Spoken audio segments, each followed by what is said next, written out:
Hello everyone, welcome to the Bhushan science YouTube channel. आज हम बात करने वाले हैं एग्जिट एग्ज़ाम। हम तैयारी कर रहे हैं एग्जिट एग्ज़ाम 2024 जो कि होने वाला है अक्टूबर में, अक्टूबर 5-6 में होने वाला है। इसके लिए हमें बहुत सारी तैयारी करनी है। तो इसी तैयारी के लिए एक टॉपिक है हमारा हीमाटेनिक्स, जिसके बारे में हम आज एक इजी एक्सप्लेनेशन देने वाली हूँ मैं।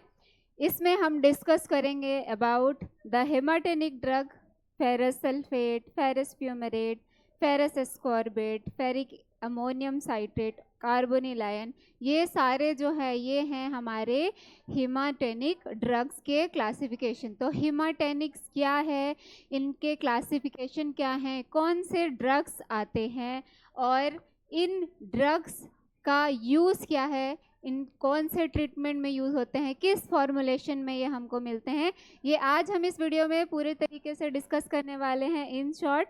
तो चलिए आगे बढ़ते हैं, स्टार्ट करते हैं। तो हीमाटेनिक्स है, ये 2 वर्ड से बना हुआ है, ठीक है। एक है हीम, हीम का मतलब होता है आयरन। दूसरा है स्टैनिक्स, इसका मतलब होता है फॉर्मेशन ऑफ ब्लड। तो हम बोल सकते हैं हीमाटेनिक्स क्या है। हीमाटेनिक्स required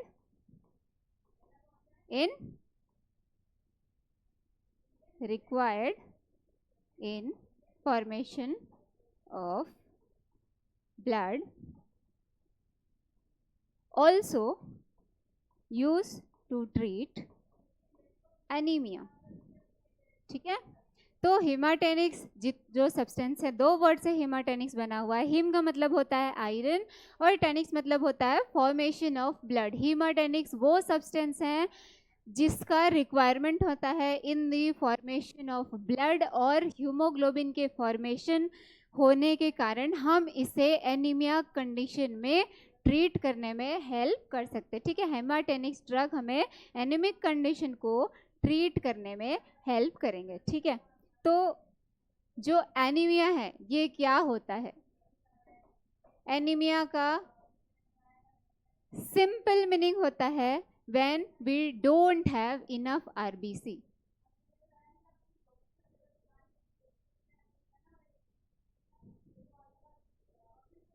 We does not have enough amount of RBC, red blood corpuscles, ठीक है। अगर हमारी बॉडी में इनफ आरबीसी, हेल्दी आरबीसी नहीं रहेंगे तो that will leads to a disease condition known as anaemia, ठीक है।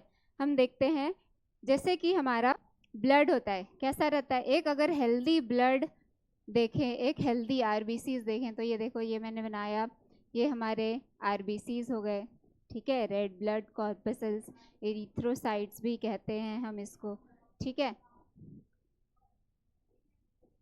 ये एनीमिक कंडीशन के आरबीसी हैं, ठीक। इसमें हमारे पास डब्ल्यूबीसीज भी प्रेजेंट रहते हैं। ब्लड में जो है it contains 55% of plasma and 45% of RBC, WBC and platelets, ठीक है। ये हमारा जो अदर कंपोनेंट्स है ये हमारा हो गया प्लेटलेट्स, ठीक है। तो ये हमारा है RBC, ये है हमारे WBC, और ये जो कंपोनेंट्स हैं ये हैं प्लेटलेट्स। इसमें भी प्लेटलेट्स प्रेजेंट होगा, ठीक है। अगर हम नॉर्मल आरबीसी को देखते हैं, जो एक हेल्दी ह्यूमन बॉडी में आरबीसी प्रेजेंट होगा, उसमें enough amount of red blood corpuscles present होंगे, enough amount of white blood corpuscles present होंगे, प्लेटलेट्स प्रेजेंट होंगे। लेकिन एनीमिक कंडीशन में हमको जो आरबीसीज दिखेंगे वो एज कंपेयर्ड ये लेस अमाउंट में होंगे, लेस अमाउंट में आरबीसी प्रेजेंट होंगे, और नॉर्मल ह्यूमन बॉडी में इनफ अमाउंट में आरबीसी प्रेजेंट होंगे।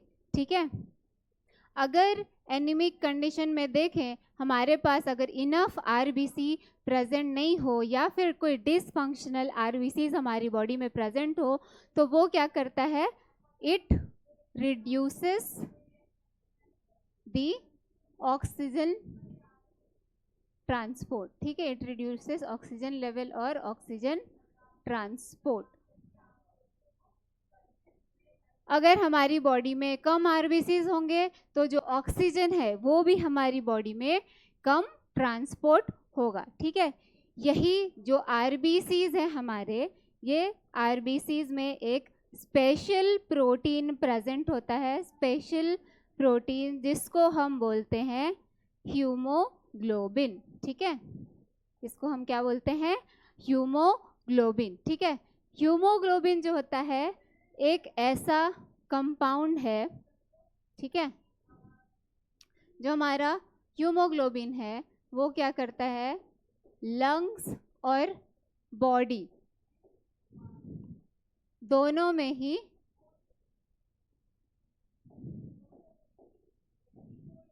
देखो, लंग से बॉडी में ऑक्सीजन, प्योर ऑक्सीजन को ट्रांसफर करेगा, और बॉडी से लंग्स तक जितने भी कार्बन डाइऑक्साइड प्रेजेंट होंगे उसको वापस लंग्स के पास लेके जाएगा। ठीक है, तो एक ये आरबीसीज में हीमोग्लोबिन जो होता है वो एक ऐसा स्पेशल प्रोटीन है जो ऑक्सीजन को कैरी करके लंग्स से लेके पूरी बॉडी में डिस्ट्रीब्यूट करेगा, और पूरी बॉडी से कार्बन डाइऑक्साइड लाके लंग्स में वापस से प्योरीफाई करने के लिए कैरी करता है। ठीक है, तो हीमाटेनिक्स जो हमारा है, हीमाटेनिक्स, इसमें जो मेन कंपोनेंट है वो 3 कंपोनेंट प्रेजेंट होते हैं।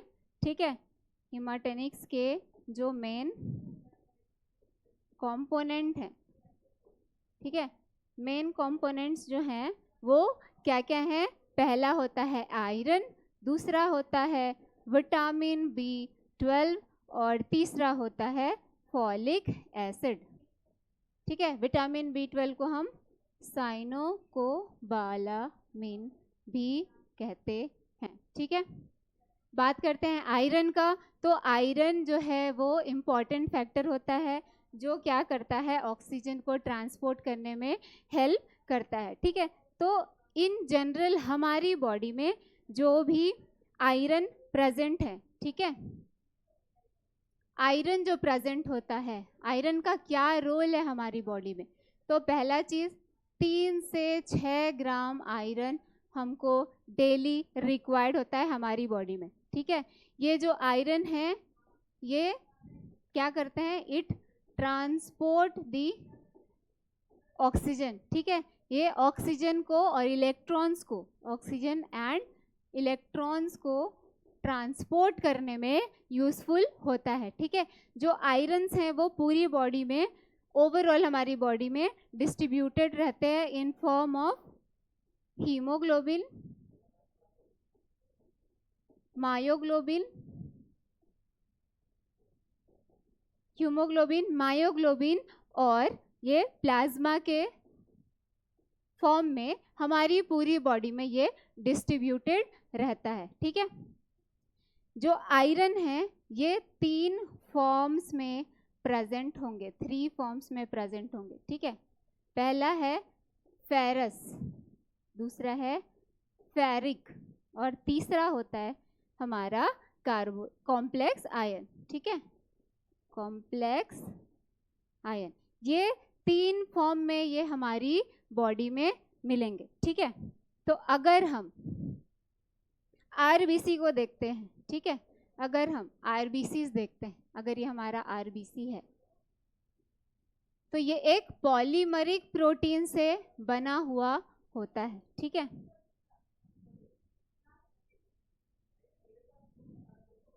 पॉलीमरिक चेन से बना हुआ होगा। ठीक है, तो ये मान लो हमारा पॉलीमरिक चेन है,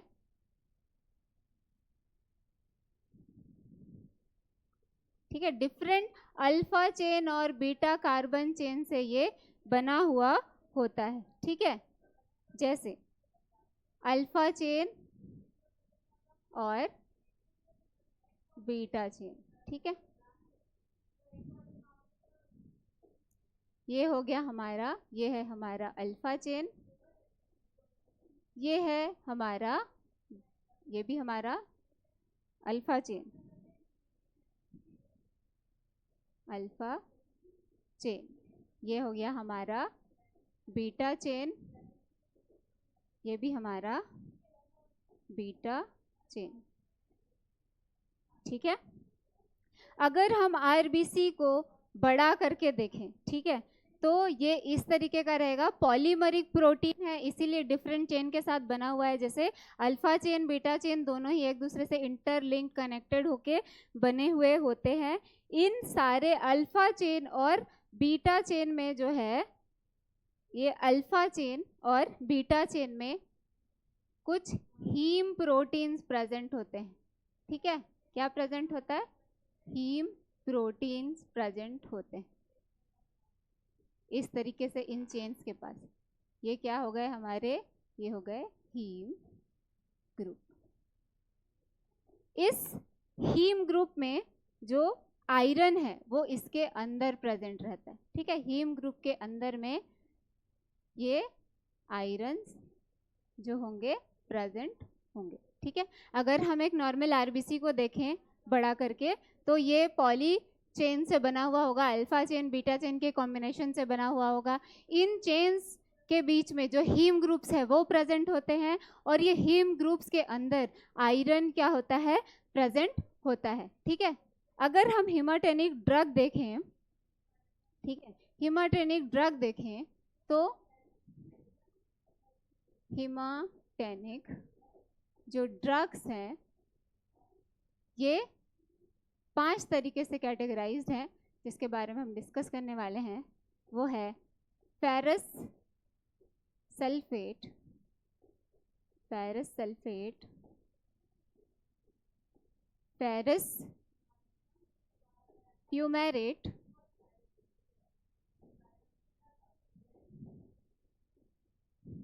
ferrous ammonium citrate, ferrous ammonium citrate,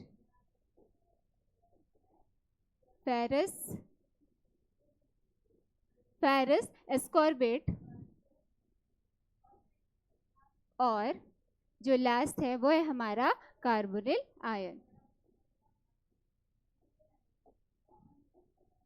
carbonyl ion. ठीक है, जितने भी हमारे हेमाटेनिक्स ड्रग हैं, ferrous sulphate, ferrous fumarate, ferrous ammonium citrate, ferrous ascorbate, carbonyl iron, इनके डिफरेंट यूज हैं। ठीक है, तो मैं कुछ इंपॉर्टेंट चीजें हैं वो बता देती हूँ। फेरस सल्फेट को हम ग्रीन विट्रॉल भी कहते हैं, it is also known as green vitriol, या फिर आयरन विट्रॉल भी इसको कहा जाता है। अगर मार्केटेड फॉर्मुलेशन देखो तो हीमोविट नाम से आपको मिल जाएगा। ठीक है, ये क्या काम करता है? It increase formation of blood. ठीक है, ब्लड के फॉर्मेशन को इंक्रीज करता है। फेरस फ्यूमेरेट प्रेगनेंसी के केस में आयरन डेफिशिएंसी को कंप्लीट करने के लिए ये यूजफुल होता है।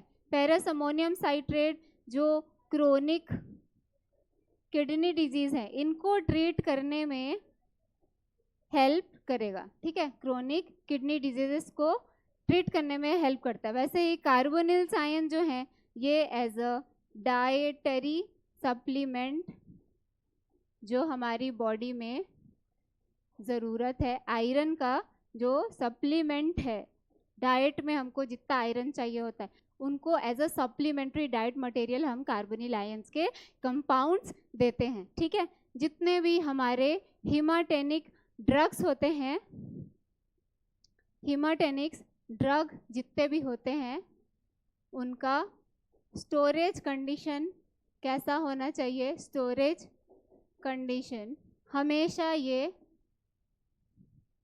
एयर टाइट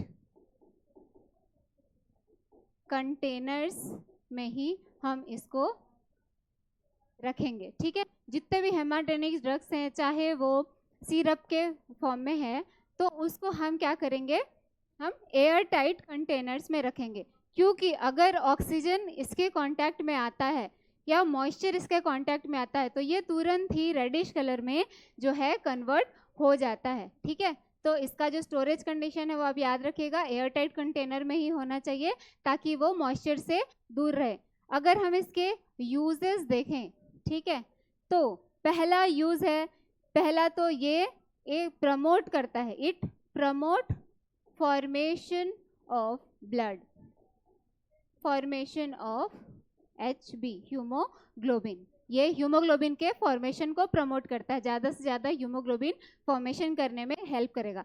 ज़्यादा हीमोग्लोबिन फॉर्मेशन होगा तो it can also be used, it can also be used to treat anaemia, ठीक है, it can also B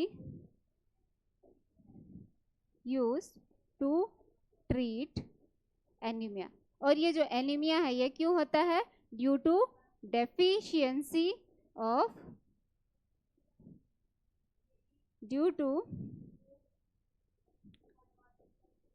deficiency of iron, ठीक है, आयरन की डेफिशिएंसी की वजह से होता है, ठीक है। तीसरा, ये डिसइंफेक्टेंट की तरह भी हम इसका यूज कर सकते हैं। ऑल्सो एक इंपॉर्टेंट पॉइंट है जिसपे MCQs भी बन सकते हैं, ये एज अ इंसेक्टिसाइड भी यूज होता है।